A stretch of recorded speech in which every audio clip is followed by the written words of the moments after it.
this. What's the story with the Infinite Project? I know Zuck knows about this. He's kind of grinning evilly. Yeah, when we finished Heretic 2, I mean, whenever you finish a game, you're going to go right into another game, right? We're never kind of sitting around, like, sort of waiting.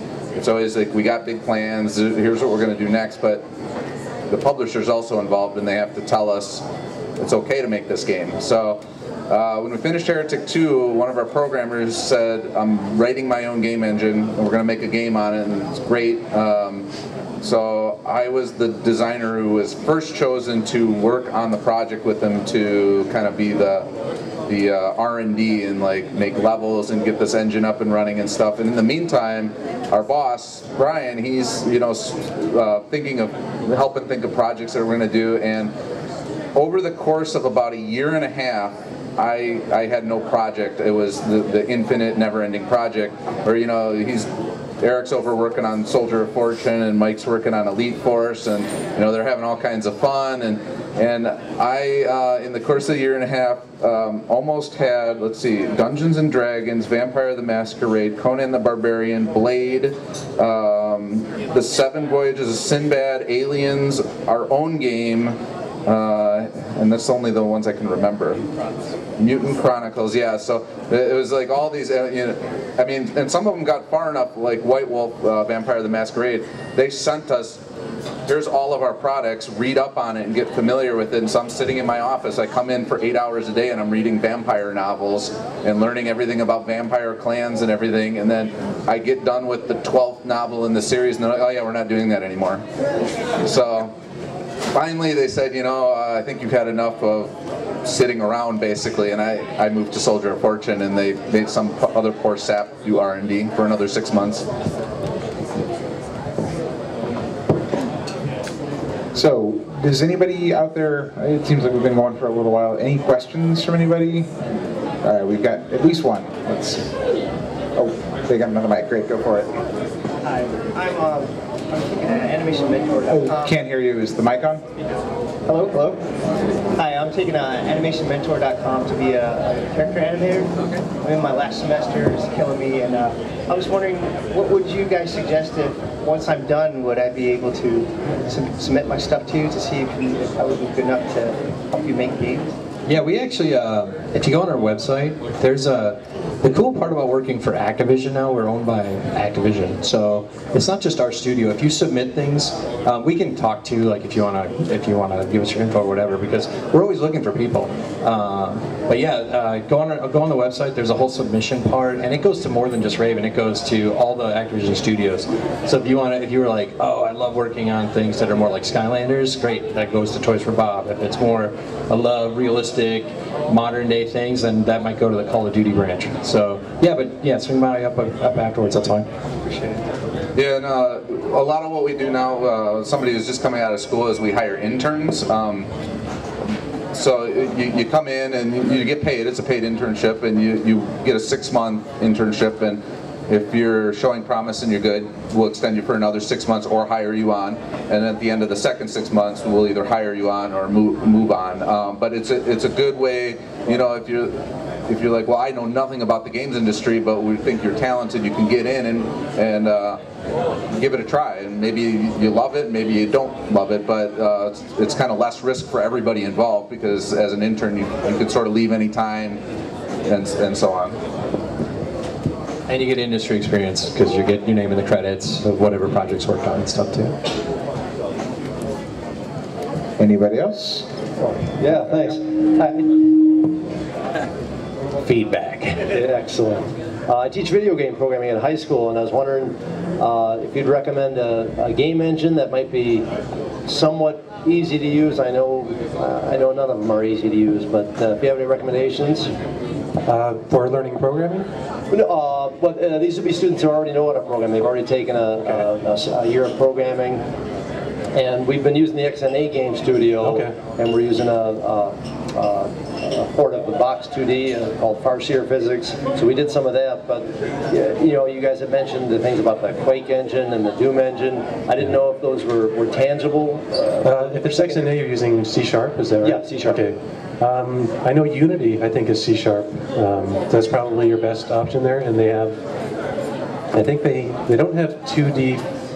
They kind of have 2D, Okay. But it's more of a 3D engine. But that would probably be.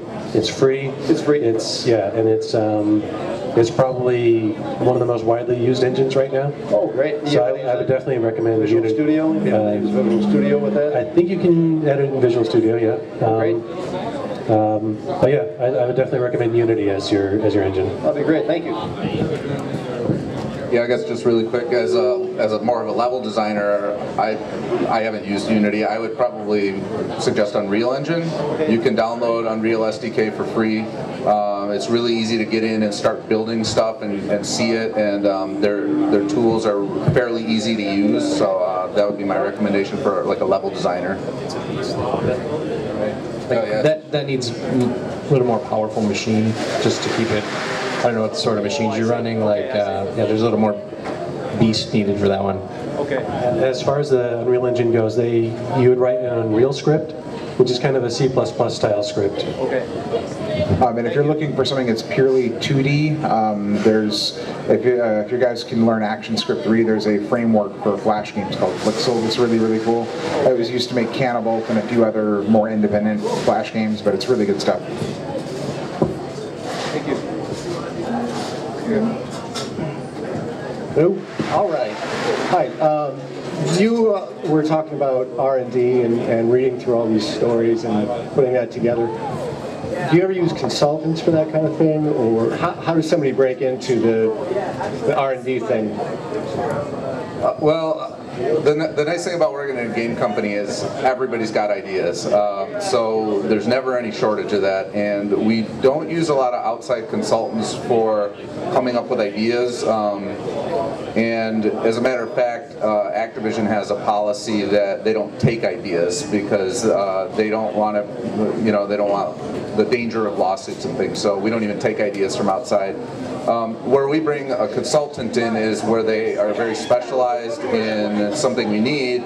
So when we worked on Soldier of Fortune, for instance, we brought in John Mullins, who was actually the main character in the game, and he was Special Forces, and he had a lot of knowledge on military, just combat tactics, what's right and wrong and everything. And of course, we take all that and we put it in the blender and ignore most of what he said, but because we're making kind of over-the-top action. But there's still all those kernels that we pull out. Oh, he brought up this idea about suitcase nukes or whatever. That would be cool. And so that's where we tend to use consultants.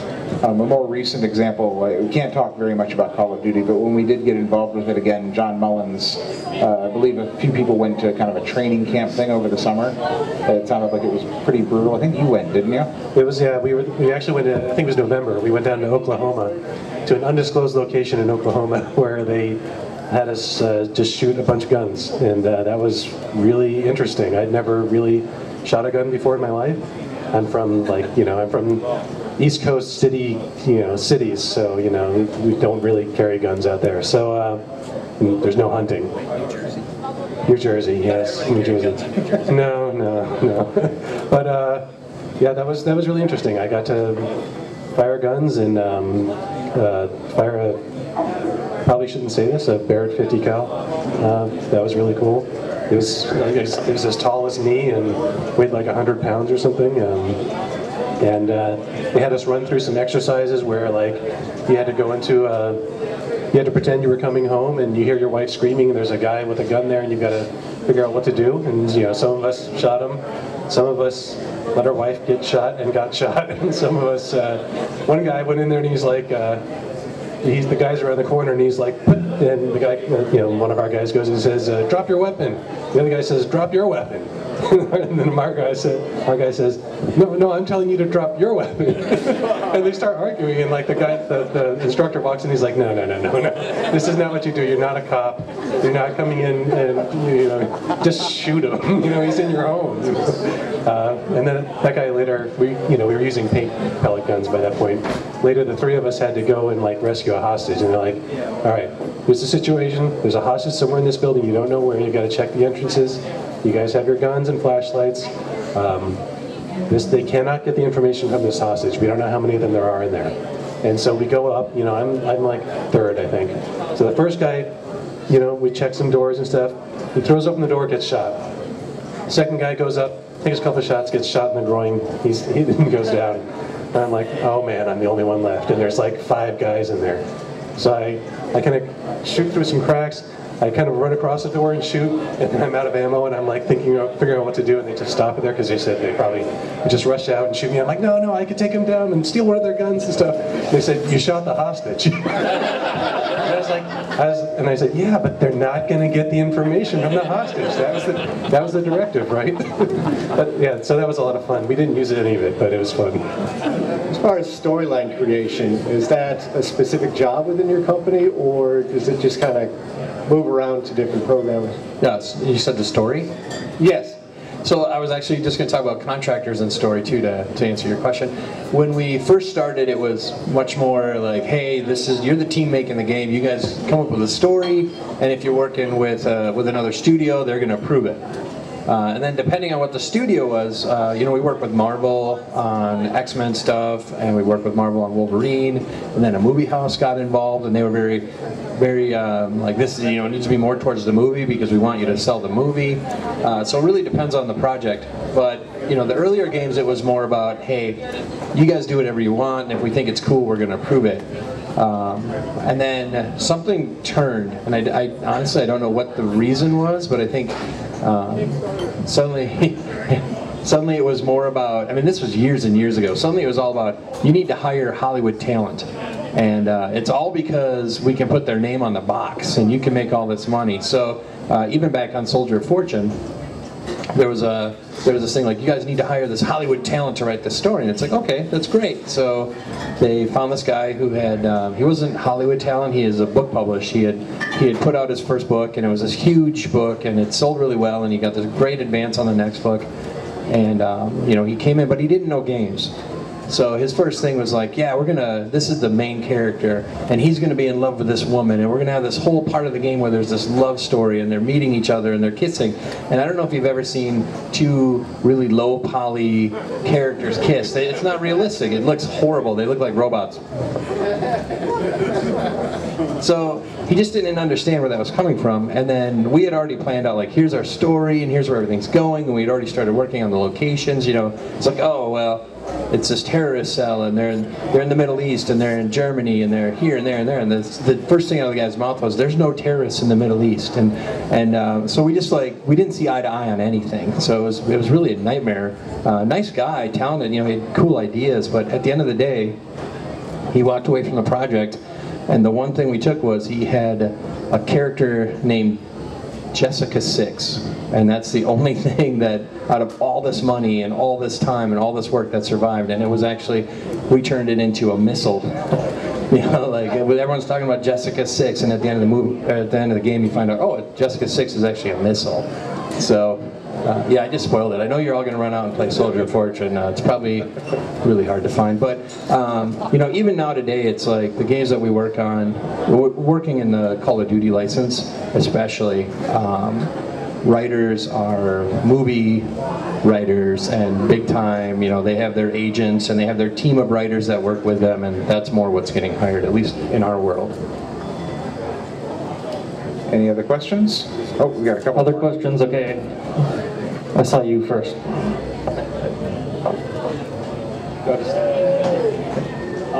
I'm currently in Stout, and I have a double major in software engineering and game design and development. And I'm having a really hard time trying to figure out what specific field within the game industry I would want to choose, like level design or stuff like that. What made you guys want to choose? Or did you make a decision to go in the field you're in? So I have a degree in English, and I didn't choose this industry at all. I loved it. It was like a passion.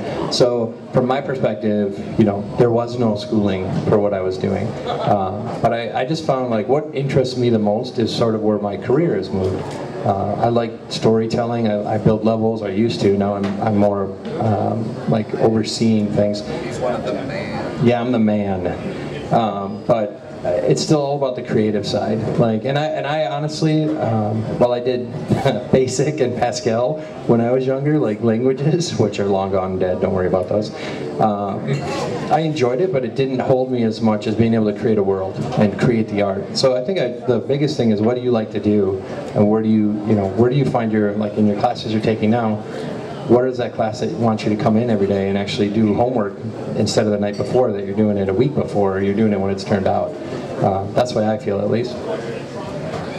Yeah, I came from, I'm a programmer, so I came to it differently than he did. I would say that I was always driven to create something, so I would draw and then I would write, and then when I got a computer, the easiest way for me to do stuff was to learn BASIC and program. And I could, make tons of games really quick, and back then, there wasn't much as far as art or level design, because it was, you had 3 colors at once you could use and maybe 24 pixels in a sprite or something, and you had 16 colors total. So there wasn't a whole lot as far as that goes, but I found that for me, programming was the quickest, easiest way for me to get results, to get what I wanted to. So I just took the easiest, the easiest route, but I did that just for fun. And I would say, and I didn't go to school for game development either. There were, like you said, there were no schools for it.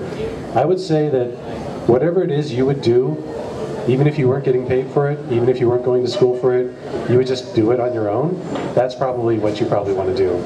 Whatever you have a passion for that you would do without anyone asking you to. That's probably what you're going to have the most success doing. You're going to be the best at whichever field. Yeah, and just from a perspective of looking at resumes and stuff, the coolest resumes and demo reels we see are when people build stuff.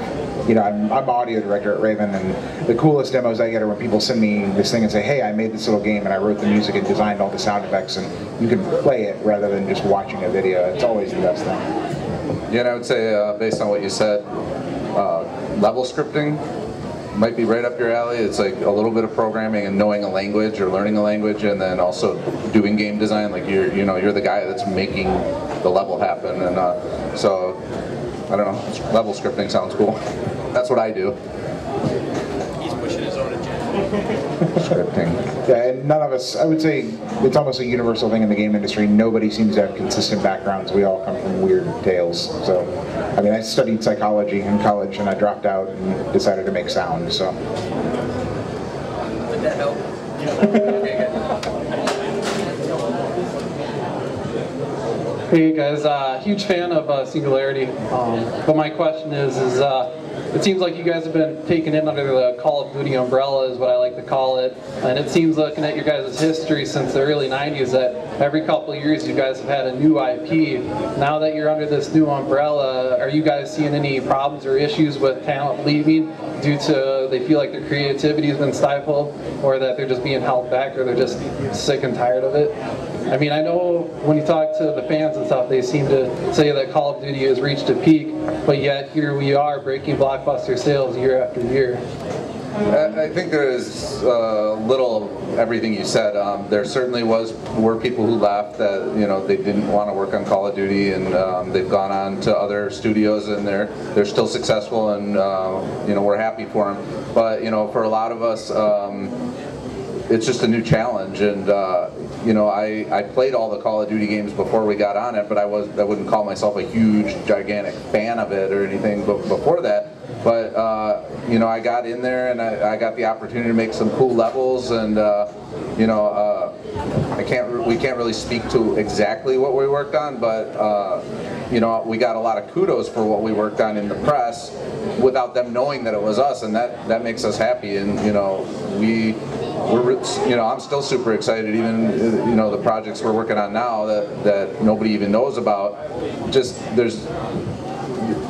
for me anyway, I can always find something to get me excited and be creative with, and even if it's just like the littlest kind of corner of the game nugget or whatever, it's like, I'm gonna hone in on that and focus on that and just make that the coolest thing I can do, make it. Yeah, I would just throw out there, I think the people that really don't want to work on a project, if they're just like, oh, I can't stand any project that comes through Raven, they tend to leave early, just because, it's your life and that's their decision, and that's great. But having worked on a lot of different projects, I think that every single project I've ever worked on has had what I call the dark times. And it's where you get up and you don't want to work on it, and you don't want to talk to anybody at work. And no, just kidding. But I think you just get through it, and I think what it is because we rely on everybody else to motivate us. And so regardless of what the license is, regardless of what the project is, if it's our own internal IP, if it's working on Call of Duty, if it was working on Jedi, if it was working on Elite Force, Marvel, whatever, you're there as a team. So I think that's really what it comes down to for me, is that I really enjoy working with other people. I love just throwing ideas back and forth, and then at the end of the day, stepping back and saying, I made this. And it's not as much about where that setting is as much as it's fun, or it looks awesome, or it's fun and it looks awesome, which is, the best part. So that's sort of where I think that Raven in general, I don't know if these guys agree with that, but that's sort of my take on things. Yeah, I would agree. I have nothing to say to you, Eric. Nice. And one of the point I would add is, I know when we first got into Call of Duty, a lot of people look at it and say, well, you were working on fantasy games and all these other things, and now you're working on Call of Duty that's real world. Bear in mind that this is a game where, World War III erupts, and people are having gunfights on airplanes and all sorts of just wacky stuff. Even within the modern world setting, there are so many crazy and interesting things that can be done. So I still enjoy it every day. I mean, there's all sorts of wildness that we can do. Next. So I kind of thought the world of you guys back in the 90s. Even learned 3D programming from Kiwi Dog's tutorial. But back then I remember it seemed like you guys went down a very strong fantasy path with Hexen and Heretic. What was kind of the driving force behind that? Yeah, I think there's still a real strong people, myself included, like, I'd love to go back to a fantasy game. It's just, unfortunately, the market for what we were doing there kind of died off, and then it just got replaced with other things. Now, there's still plenty of really great fantasy games. I mean, look at Skyrim, yeah, World of Warcraft. You can, I don't know how many people are I would say, addicted to that game. But, I would say it's a pretty, if not monthly, there's a discussion quite a bit about, like, oh, remember when we were working on Heretic? Yeah, we should come back to that. It's just not business-wide, like, always the best idea. So there's a lot of things that we have to do in order to get a game through there. But yeah, those are some of the first games I worked on: Heretic, Hexen 2, Heretic 2. And it was like, it's time for a break, and now maybe it's time to come back to those. I personally have that feeling, but we'll see where that goes. Yeah, when I first came to Raven, I wasn't big into fantasy games at the time, but as I worked on them, I learned to love them, and I miss them now. But I'd say one thing about Raven is that we've always had too many things that we could do, like too many great things we could work on, and we can only work on so many at a time. And I'm thrilled that I got to work on so many of my favorite licenses. Star Trek, Star Wars, X-Men, and the fantasy games, and we almost did an Aliens game, and there's other things I can't even talk about that that we started working on, but like just about anything I ever wanted to do, I got to do. So I don't think we'll ever run out of cool new things that we want to try, and I wouldn't be surprised if someday we go back to fantasy, but it's just right now we're pretty busy. We've got a lot of choices. And as far as what drove that, Dungeons and Dragons was what drove that, just so you know. Brian and Steve Raffel are the original owners of the studio. We're huge Dungeons, and myself, we were huge Dungeons and Dragons fans, and they were just like, can we turn this into a video game? Back then, and it was like, yeah, actually Raven was one of their characters, and that's where the name Raven came from. Was I think it was Navarre, actually. I think it was Raven backwards, and they're like, well, let's just call ourselves Raven Software. So, and there's still that, like, if you walk into the studio, Brian especially, he's got like armored helmets and swords, and there's like this really intricate wooden mace that he has on his desk that you're always worried he's going to whip out and hit you with. Nothing yet, so that's good, but that's where it all kind of started from, was imagination RPGs. Hey guys, my name is Jim and I'm from Michigan. I teach video game design and programming to high school juniors and seniors. And first off, I want to thank you for your work on X-Men Legends 2. It's like way up here on the bar for me, and I benchmarked that. I wondered, are you going to have anything that has like the actual depth and complexity that game had in it? Because that was like a silent gem to me. where like at face value, you know, like it was a standard beat 'em up, but once you saw like the amount of time you guys put just even in naming the different items into that game was just ridiculous. And then I saw as the series continued to evolve, like into like Marvel Ultimate Alliance, which was a great game, and then they had Ultimate Alliance 2. I'm sorry I even said those words, but anyway, will we see anything like X-Men Legends 2 or a game of that style and depth ever again from Raven? I guess I'd throw, it's sort of the same answer that I had to give for the question about fantasy, is that where we are right now is where we are, but who knows where we'll go. Like, it's very, the industry, I think, changes pretty quickly, and what is wanted and what comes out. I mean, again, coming back to like, maybe it won't be an X-Men game, but maybe there'll be another game that we eventually work on that would be similar to that, or built off that, or use that as the basis.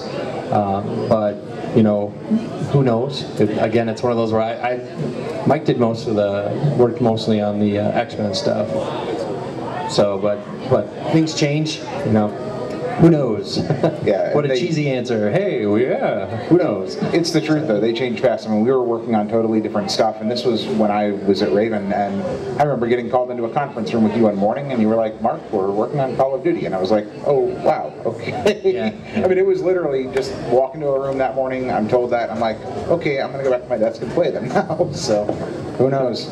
Yeah, there's been several times when we started working on a game, you know, like, you know, and we're working on it for a few months or working on a good prototype, we've got things rolling, and then something comes in and says, we've got something better for you to work on, and, you know, drop everything you're doing and work on this. So there's been a lot of cases of that, so, you know, you never know what's going to happen next. But when the opportunity presents itself, we have the ideas, I would say. We've got tons of them. Yeah, and I think the big thing is finding what our studio, or what you, even with your kids, like what they're passionate about. Again, I'm coming back to this, is that most of the stuff that they bring to us from Activision or whatever is that it's stuff that our team can really get behind and take a bite out of. They don't want to give us something that we're just not going to enjoy, because, you know, if you're not having fun working on it and you're not enjoying what you're doing, then the final product's just going to suck. To put it bluntly, sorry. And that's just the way it is. So, you know, obviously, like if Fantasy came back, I'd be super stoked. If we did another Marvel type game, I know there's tons of people at Raven that are huge Marvel fans. I think children's names have sometimes come out of Marvel fans, you know, stuff like that. Yeah, when we were working on the Wolverine game, I had my second son who's back there, and his name is Logan. Hey, Logan! That's him back there. His regeneration abilities haven't made themselves evident yet, but that might come later. That answer your question?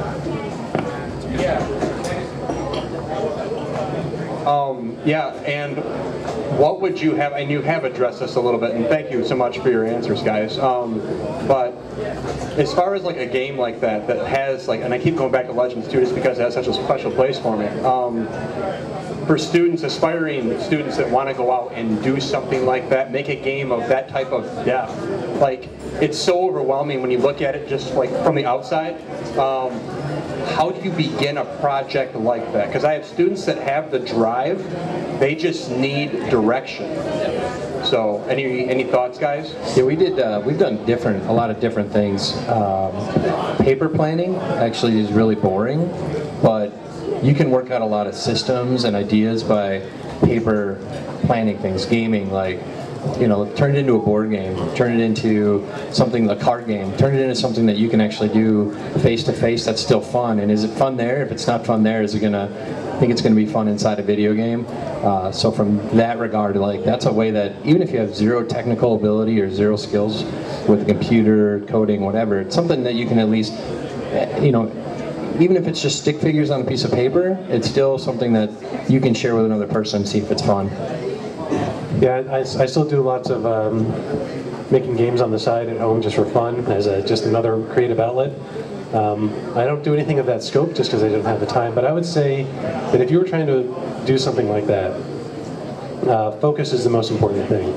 Pick something, you know, say just work on the combat system and come up with a really good prototype of a combat system. don't worry about graphics, don't worry about sound effects and all that stuff. Just focus on the mechanics itself, and just use little cubes or whatever, and just get the combat system working, or work on the character building, or or like he was saying, just paper planning and plan it out.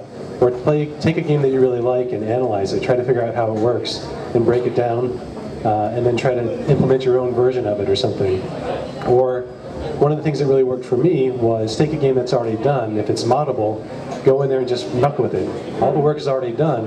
You can just change it and have it do whatever you want. You don't have to worry about writing an engine. You don't have to worry about creating new art or any of that stuff. Just go in there and mod what's there, and you can you can get instant results without having to do quite as much work. So there's lots of different ways that I think they could probably approach it, depending on their personalities and their skills. And it's, I'm deviating slightly from Raven here, but one of the games I worked on prior to Raven was Borderlands. The lead designer on that project, it wasn't a very exciting way to do it, but he prototyped a lot of the RPG system of that game in Excel. And I would literally go by his desk and watch him tinkering with his Excel sheets, and he was playing Borderlands in Excel. It was amazing. But you can prototype these kinds of systems and decide how the numbers are going to work and how the stats are going to work and figure it out.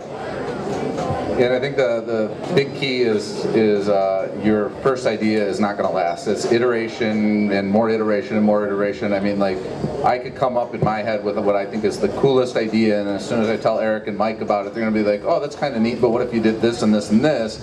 And you have to be willing to, work with other people and take that criticism and change it and make it better. And I can guarantee you, even though I didn't work on X-Men Legends 2, that what the end product is probably 200% different than what they started with on paper. It's just that as you start to implement things and start to go through the process, you come up with better ideas and more ideas, and hey, what if we just added this, and it changes the whole scope of everything. So as long as people learn, don't stick with that first idea and don't feel like that's the magic, you can always make something great. Yeah, I'd say that's a good point. You don't want to get too deep. I've seen people who get too focused on implementing this one thing, and they get sidetracked and they just go down this rabbit hole of working on this one feature or something, without stepping back and looking at the whole thing and looking at the design or the picture or whether the game is fun. And they just because personality-wise, they just need to get this done or make this one thing as polished as possible, and then you just waste a lot of time doing that, and you may end up having to throw it out anyway, or worse, you keep it even though it's a bad idea because you put so much work into it, So I would say just like they were saying, do things quickly if you can. I really like rapid prototyping. There was something we were working on where we were going to have this whole interactive, for one of the games that we were working on, we were going to have this whole interactive drama sequence where you could go through, you'd walk into this party and you could talk to all the different people, and there's these 3 different solutions for how you could approach this problem and get the information you needed and get out. And it was going to take a lot of scripting, a lot of animation, a lot of dialogue and all this stuff for us to implement it and then just see if it worked.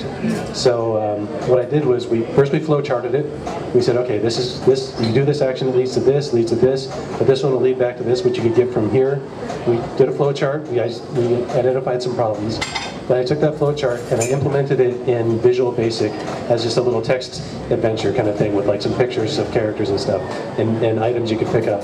And when I did that took me like a couple days. Once I did that, I identified a whole bunch of other scripting problems or dead ends or whatever in the design that we fixed before we ever started even putting it into the game, where we had to put in animations and scripting. It would take a lot more time.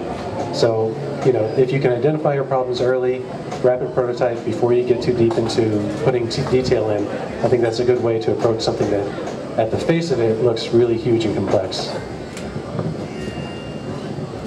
Any other questions? Oh. Up here.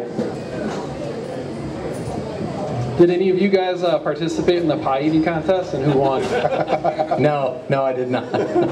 I actually think someone lost a finger in the pie eating. So on, March 14th was Pie Day. So Raven, we still do some silly things, I guess. It was mostly QA and testers, I think. Well, there's one sound guy. That was in it. He came in second. Yeah, and we just we lined up a bunch of pies and saw who could eat it first. And I think the winner actually ate the metal pie plate too, but I'm not sure.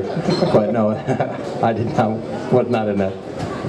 those kind of eating contests are a young man's game. Us older guys would take us 5 years to burn off those calories at this point. I think there was one, I don't know if he still has a question or not. Hey guys, I apologize if you already went over this already. I just sat down, but has there been any talk about the new or the next console generation? Have you guys gotten your hands on the new technology, and what do you guys think of that? So all I can say is that we know nothing. There's probably snipers that are lined up around that. So the amount of money that goes, like if there were new consoles coming out from anywhere, any place, there's so much money, like that's the backbone of the entire industry right now, that everyone is under non-disclosure agreements that are so, you know, he mentioned his son back there, they would probably run off with his son if he did even know anything, if he even mentioned it. So unfortunately, I can neither confirm nor deny that I have any information on that, and if I did, I couldn't tell you anyway, sorry. We know as much as you do. Yeah, when I guess we can talk about this part, that the PlayStation 4 was announced, all of the information that came out at that Sony meeting was the first I heard of it. So that's how much we know. They don't let us know stuff. And it depends on your position too. You know, we have gameplay programmers, we have scripters, we have technology programmers, and while we might have like a studio NDA that covers like everything about a specific thing, there's one person at our studio that might know this, and there's another person at our studio that might know this. So it's a very tight-lipped ship right at the moment for everything. What's this about a new console? It sounds really interesting. I'd like to get one. If you could tell me more about it afterwards, that'd be great. Send you the link. We have another question here. All right. More of a comment. I understand now why you were underneath that FBI building. All right. Okay, another one back here. So, talking about sort of next generation consoles,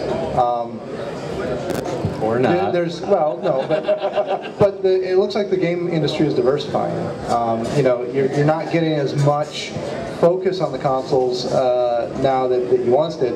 Mobile, of course, is picking up huge, and now you're getting this competition from these Android devices, which, granted, are first generation and underpowered and will be for some time. But you know, this hardware is just blowing through the generations and advancing quickly. What do you guys kind of, you know, if you're looking 5-10 years down the road, what do you guys see in the way that the game industry is going? Oh, and by the way, Elite Forces, definitely better than the Voyager episode. So I guess like going back to me being an old dude working in the industry, when we started it was PC, and PC was everything. And then all of a sudden it was like, well, here's this Xbox thing. It's like, Xbox is never going to do anything cool. We're PC. PC. Everyone will have a PC for the rest of their life, and it will die old and PC's at our bed, right? Well, that's changed. Now the PC is like our minor, like it's a small chunk of what our sales are, and everyone's on the Xbox 360 and the PS3. So I think that now you're seeing phones and apps, and there's always like a different way that the industry is going, and I think to quote my boss, Brian Raffel, the thing is like it's adaptation is where you have to be. So I think one of the things with Raven is we have adapted. You know, we were really like PC to the end, but then we thought, you know, this stuff could go somewhere. So we tended to move into those console markets early. So I think it's really what it's going to be. It's like what's next, where are things going, and just keep your eye on the horizon and your fingers where it is.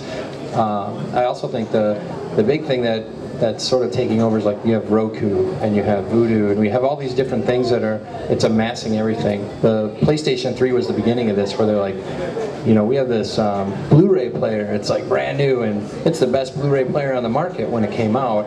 And so it wasn't just about games, you know, it's a life system. It's like, you can stream Netflix, you can watch your Blu-ray, you can watch your 3D Blu-ray if you have your 3D TV, and you know, as far as like next steps, I think it's just gonna be less and less about marketing it as a video game system or whatever it is, and it's just, this is something you need for your house and it does everything. So I'm actually really interested to see what comes out in the next however many years and see where it goes. Yeah, a studio like Raven that's been around for over 20 years, I mean, that's a long time for a studio. I think studio doesn't stay around that long unless they adapt, like he was saying. And I think wherever the industry goes, Raven will go.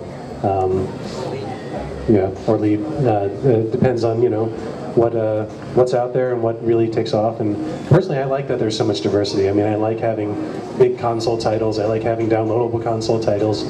I love having iPad games. I like the retro kind of games that are out there now. I like that I can go back and make games all by myself now that are market worthy, on handhelds and stuff, on mobile platforms and stuff. So I like the diversity. I think there's plenty of room for everyone. And as for Elite Force, I appreciate that. My inspiration was the greatest Voyager episode ever, the one where Janeway and Paris break the warp 10 barrier and then get de-evolved into tadpoles and then mate. That's the best Voyager episode ever. That is a real episode. Are you serious? It's called Threshold. I don't even want to go there. Yeah. We have another question back here. So you guys do work across a number of sort of core technologies and consoles and PCs. How difficult is it to, is there an underlying sort of, how difficult is it to work on those different technologies? Is it easy to port titles over to sort of, or is it at some point you're like, oh man, that's too hard, so we'll just release it on the Xbox, or, and how does that work? Yeah, I think it's, it depends. So I'll use a game we made was called Quake 4, and we worked with id Software, and it was, we built it for the PC, like really. And about halfway through development, they said, hey, there's this Xbox 360 that's coming out, and you guys could be a launch title. And I was like, whoa, that's like free money. We love it. But it really isn't. When that new wave of consoles come out, you limit your audience right there. Because it's only those people that buy that first. It's not like there's a billion people that instantly run on and buy that, because they're holding on. They're keeping their Xbox, and they have those games. And the other side of that coin is that while we're building for the PC, we don't know what the Xbox is really going to be at the end of the day. Things change as they're working on that console. So one thing you hear a month later may be like, oh yeah, we actually took almost half of your memory away in that machine because it's too expensive. Or then all of a sudden, like a month later, it's like, yeah, that processor we told you that was going to be in there, that's totally wrong. We're really sorry. So there's a lot of things that you're juggling while you're trying to make it work. Sometimes it's smoother than others. But you'll find, like, we all have our systems that we love more than others for developing, because this one has more memory, or this one has a better GPU, so it can push pixels faster. But then there's like Nintendo comes out with a Wii, and it's light years behind graphically what the Xbox and the PS3 are doing, right? Like they said this is our goal, is to bring it back to the roots, get it more into motion, but guess what? Our games are really hard. I mean, we're pushing and pimping and primping and smashing things just to get to run on the Xbox 360. How are we going to even do this? So there's entire studios and teams that are dedicated at Activision for taking a project and making it work within things. It's a huge, sometimes it's a very huge undertaking just to get it to work across. For the most part, we tend to deal with, well, just in the past, we will do a PC, an Xbox, and a PS3 at the same time. And we'll just, while we're developing across all the systems at the same time, and our QA team is making sure it's all working correctly, and it's, a bug here isn't a bug there, and we just fix them as we go. So it's extra work, it really is, but those aren't as bad as like stepping into a Wii or a 3DS. Holy cow, right? Like that just isn't the same. So there's a lot of challenges there. I guess I just keep talking. All right, I'm gonna kind of claim the last question here. I can do that because I own the microphone. Yes. But that's okay, you can give a 20-minute answer to this. Elite Force is also one of my favorite games, especially from a story point of view. I think is one of, not only as a Trek fan, but just as a gaming fan, I think for any game